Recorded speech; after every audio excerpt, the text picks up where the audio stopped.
Now, the strange thing is, now, this is touching on one of our last shows and just the language of it. And you are actually building on previous memories of doing versions of this or similar things of this in the past. But this is the iteration that makes sense, and we've arrived at it, and we're building it, and we'll be launching it. Whereas one of our previous conversations is I am actually living it in future memories past.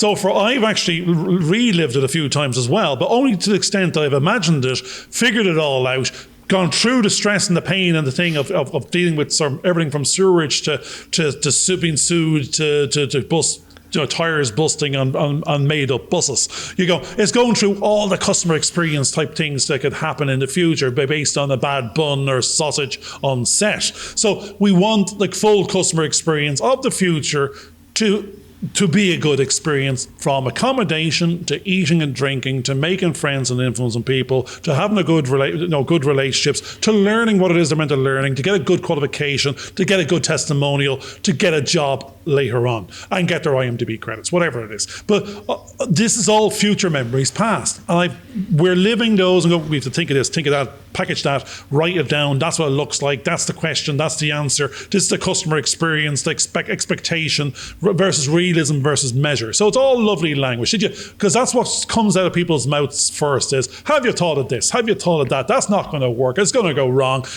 But in the short term, it only needs to work to the minimum value proposition.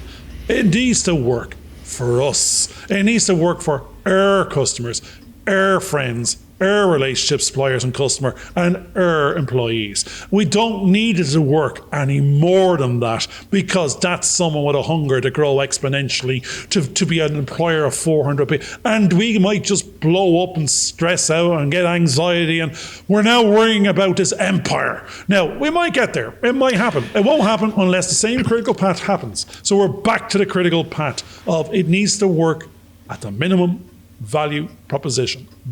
And what does it look like? And we've thought of it. We've thought very hard and very long on this, and we've come up with questions and scenarios, and we're not put off. And I keep on telling George, I was saying, George, we've got to come up with what's going to put us off. At what point are we going to stop? We're on this roller coaster, we can still get off.